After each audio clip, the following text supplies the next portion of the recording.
All right. Good morning. Good morning. Good morning. Good morning. Good morning. Good morning. Good morning. Good morning. Good morning. That's a really obnoxious sound. By the way, anyone that is in RHINO Oct is probably quite happy. I mean, we've been spot on. And I was just sharing a story how I really wanted to short the market this morning. I was sitting right there waiting for it, and it just ran away from me. For those that are short the market, they're happy. In fact, I probably have a text right now from people telling me that. So that's good.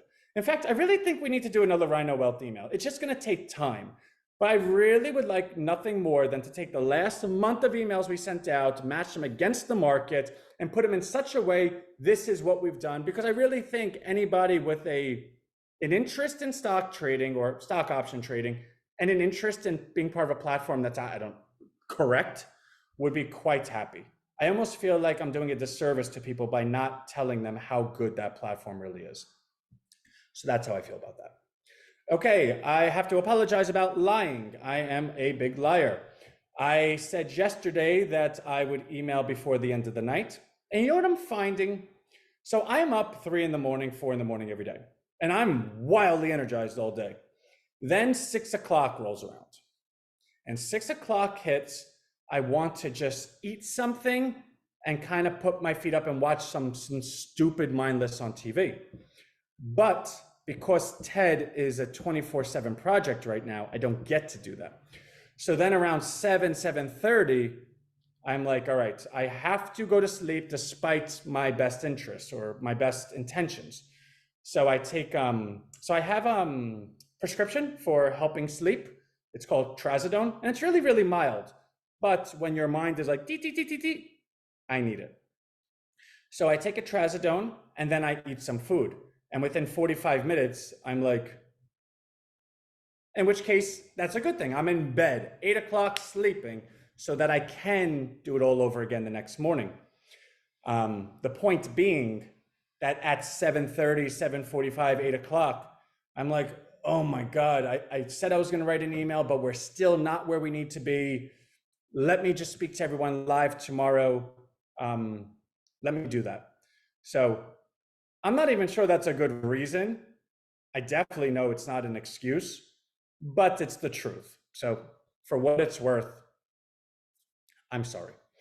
Now, the challenge that we hit yesterday with TED was that as we're populating our database, TED is pulling the database records into the prompt, which is fine. But because that database is so vast, the amount of tokens it takes far exceeds the limit that we have, that anybody has using the AI.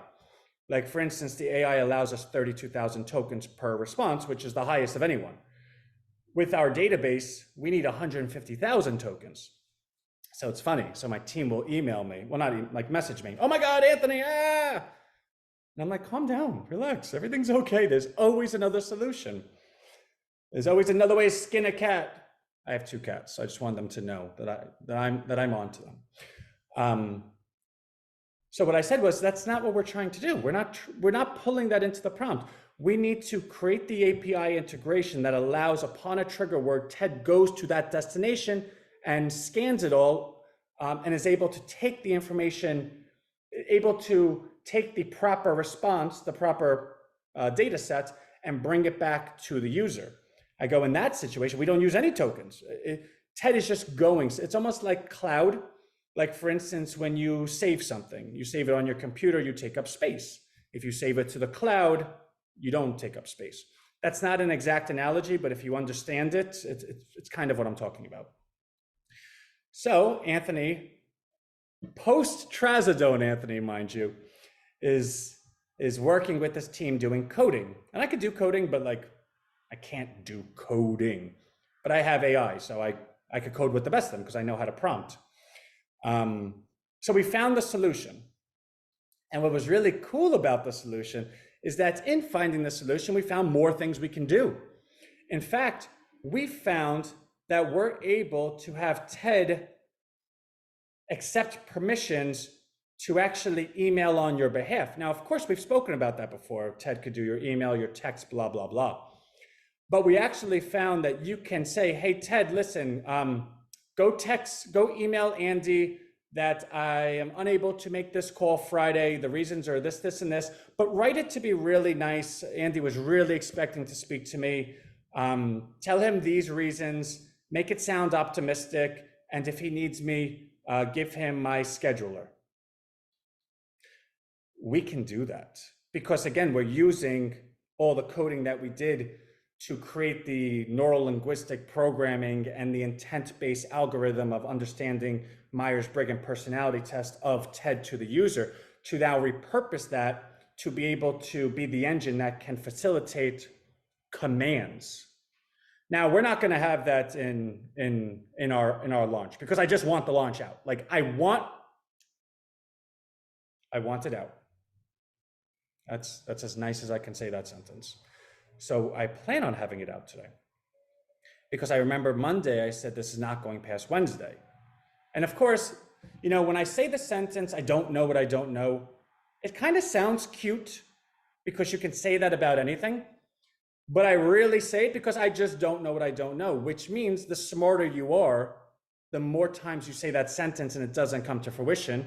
And the amount of times you say it that that doesn't happen sounds cute. All right, well, if you don't control your eating controls you.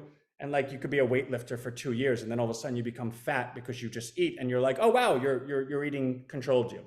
So these sentences lose their relevance the longer you're able to guard against them, but that doesn't mean that they're not relevant. I did not know that that the way to do this was pulling tokens, in which case then we had to create an API to be the integrated to go. The point of the story is that probably moved us back a day. I still think we could get it out today by the end of the night. So that's the goal. I still need to test it. So the goal that I made to our team was I need to have a version to test today. Whether it's perfect or not, it needs to be in my hand and be able to be tested. Because then, you know, that's a milestone. And that's important to me. I've tested version 1, I've tested version 2. I want to test version 3. Which actually is quite optimistic, right? Because if I had no care of quality control, I could have released version 1 by now. I could have released version 2 by now. I'm not doing that. This is a big deal. And I think version 3 will be commensurate with what our goals are. So that's TED. And I feel really good about it. I really do. And it was funny, I was talking to my grandmother on the phone yesterday, and you know, she'll call during the day sometimes, and she's always apologized. I know you're busy. I know you're busy. And I go, actually, I could talk for a little bit. She's like, oh my God, really? I was like, yeah, we're getting to the point in work where I'm not, you know, 24/7, you know, building it because it's built. Now we're just facilitating and executing it. And I was like, in fact, most of my work now, or at least will be once we get it out, is solving whatever issues come up, which we know is going to happen. Building it, or the build is going to be done, but scaling it in terms of populating the businesses, re-optimizing the algorithm, stuff like that. I go, but once we get past that, my day kind of becomes open again. Once you build it, it's built. Now it's monitoring, but we have a team. We pay people. Now, that sounded trite, right? Like, but their job roles is exactly that. Like my job role isn't to overlook TED all day. What would I do if I did that all day, right? My job role then shifts. Yeah, third time's the charm, Rick. My job role then shifts to the marketing side of it, being the face of it, going out there, doing the tour, shaking the hands, kissing the babies. So I said to my grandmother, I was like, actually, we're getting close that I might have some time to, I don't know, maybe go out for lunch one day. And it's funny because as I say that, I like, did you see the way I just said it? I said it like I was, you know, doing something wrong. I went to the mall once and I went to the movie theater once. I've only done those two things once each since June 26th. Every second other than that has been either exercising by walking and jogging, has been working, has been sleeping, or has been court. That's it. And that's not a, you know, pat on the back or whatnot, but that's what my life actually, and I'm fine with it. Look at me, I'm like la la la, right? Like I'm totally thrilled. But to actually get out and talk to people, I'm so pent up. I feel like I'm having COVID all over again. Like I can't wait to get out of the house and just, hi, hi, hi, hi, hi, come over here. You got to see Ted. You got to see Ted. You got to see Ted. In fact, I was jogging in the park area, and I think I told y'all 2 days ago, there was one of the residents was jogging, and I was like, hey, would you like to go to the park? It's really, really great. And she's like, yeah, sure. And so as I was leaving the park, I saw her going into it, which was totally cool because she took the recommendation she liked enough, and now she's going independent. And I looked at her, and it was like, I was like, you look so nice today. Did you do your hair? Now, mind you, this person just rolled out of bed. It looks completely like they rolled out of bed. It's somebody that rolled out of bed and is jogging in a park. They didn't do their hair. But she got flustered. She's like, oh, no. But to me, because I don't see anyone, I was like, wow, you look so beautiful. This girl probably walked like, oh, I guess I'm real. But in the reality, she just rolled out of bed. So I'm being a little funny and sharing my life, I think. But to the point of like my perspective, you could roll out of bed, but if I see you outside, I'm like, wow, you look great. Like, is that what people look like? So a little funny story. But otherwise, everything's good. If you take a look at RHINO Bucks, we crossed over. Oh, that's a thing. So we crossed over 190. Now, this is our third day in a row of 60. I already said the money's aside. It's there. We're buying it. The third day in a row that we've bought over $500 worth. I think we're up to like close to $1,600. And it's only up 10 cents. And I was really thinking we probably would have crossed $2 by now. And then as I was jogging, I'm like, oh, we're not going to cross over $2. You know why? Because on the way down, all of the selling. Now, when you sell RHINO, what are you doing? You're saying, this RHINO I don't want. That cash I do want. Here's the RHINO, give me the cash. Which means RHINO as a term of liquidity pool, like what it's holding, the holdings of the RHINO have increased. Meaning, remember, it's so much more fortified. There's so much more in it. Therefore, if an individual went to go sell, the amount that it goes up or down is a lot less volatile because now it's much more. Like for instance, if there was 5 apples and you sold an apple, well, then the price of apples would go down. Or let me put it this way. If there was 5 apples and you wanted to buy one or sell one, the price variance would be volatile because now there's only 4 left. But if there was 1,000,000 apples and you bought one or sold one, the price variance would be quite small because there's 999,999 left. That's a market, and the market is dependent on how much is in it. There's so much more RHINO in the market now. And of course, the price is lower, so we know why. It's not a mystery. People sold. But on the way up, it's like heaven. Because as we continue higher, the market value is exponential every time RHINO ticks higher.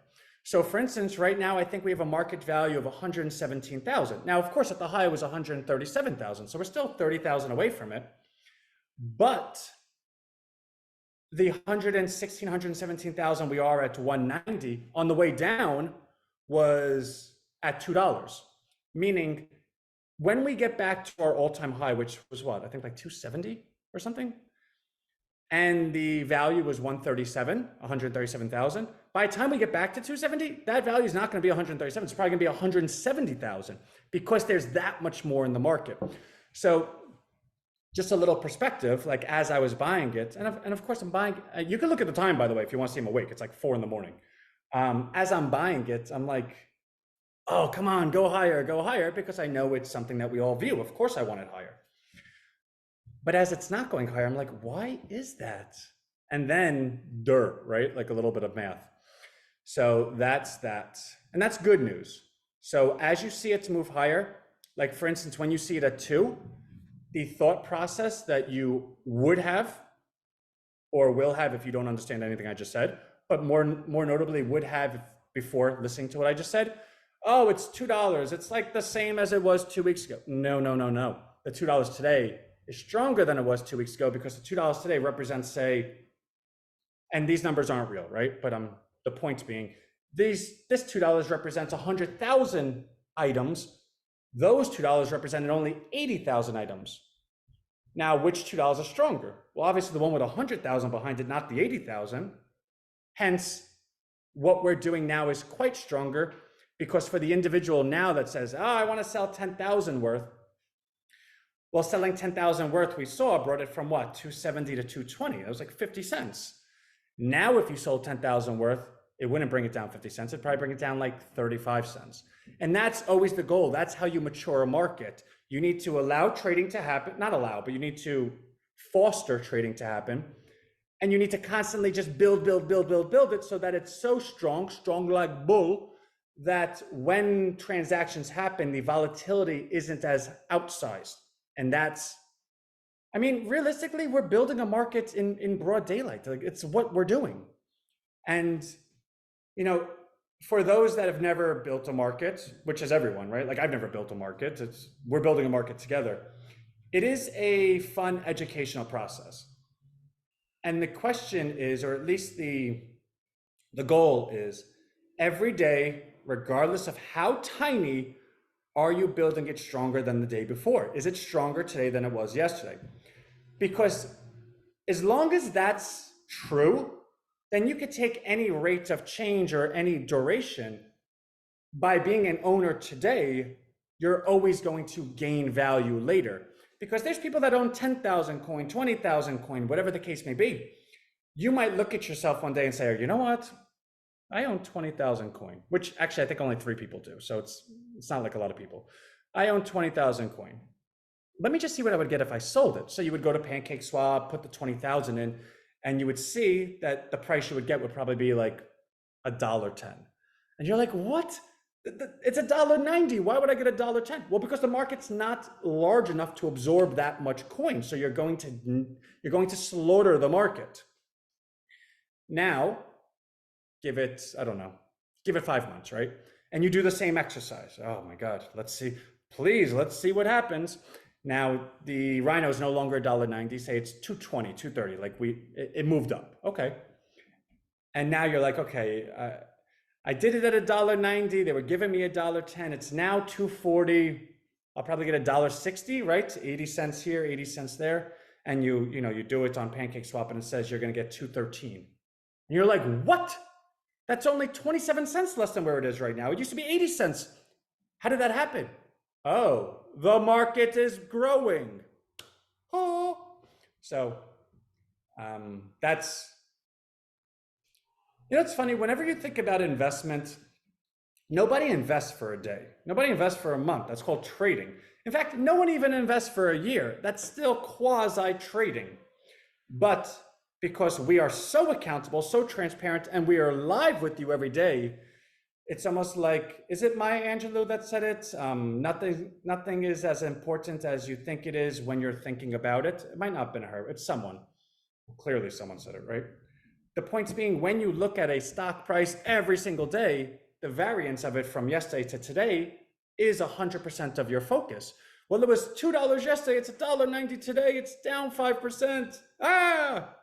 Okay, well, what if you looked at it yesterday at $2 and then you didn't look at it again for 3 months and now it's, $2.10, or say it's $1.90 still, right? Oh my God, in 3 months it went down 5%. Okay, 5% in 3 months. Okay, it sounds actually quite stable. 5% in 3 months with all the craziness that happens in the world, that's pretty good. The point being, volatility, direction, stability is what makes a market.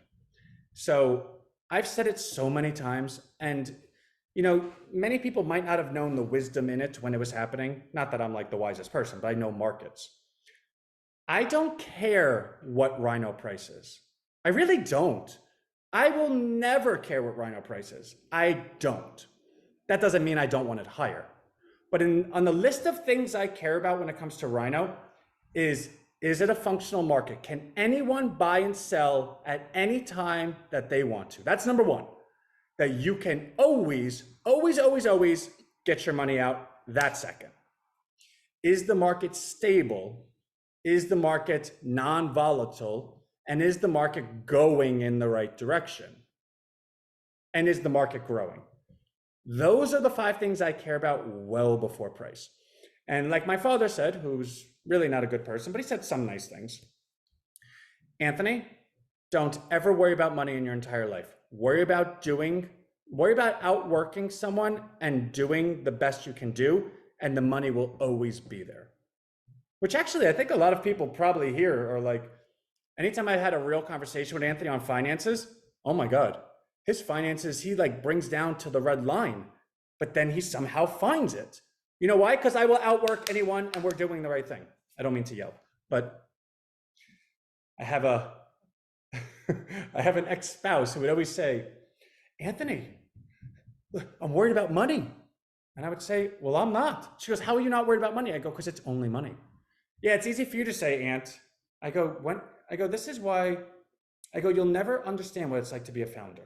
It's only money. We have our health. We're living our dream. Every day is exciting. I don't care what my bank account says. Does my bank account allow me to continue? If the answer is yes, great. If it's no, well, now I need to solve that, and I'll go solve that. And then guess what I'll do? I'll go back to building. It's only money. Hello, sorry for being late. I do not know if you know what's happening in Israel. We are at war. Frida, of course I know what's happening in Israel. I've spoken to you. I've actually wished you well quite many times. And I will do it over and over again, you and everyone, because human life is valuable. And I don't care who's right, who's wrong. Human life is valuable and should always be deemed as valuable. So I know you, well, I don't know you're okay, but I see you here, so it's a good day. All right, let me run. I hope to have some good updates for everyone today. As you saw with my passionate, I want it out today. It's so funny. I can't actually voluntarily do that. Like me purposely trying not to curse is because that's how, like, I can't even. All right, I love everyone. Everything is, where's Brian today? He's not here. I see one Brian, but I'm looking for the other Brian. So the Philadelphia Phillies lost yesterday. So they're out of the playoffs. The World Series is set. It was game 7. And his Atlanta Braves lost to Philadelphia Phillies. And, you know, if you're going to lose to your enemy, the thing that you celebrate is that when your enemy then loses, you're like, ha, you're home with us now. So love y'all, and I will catch you later. Bye.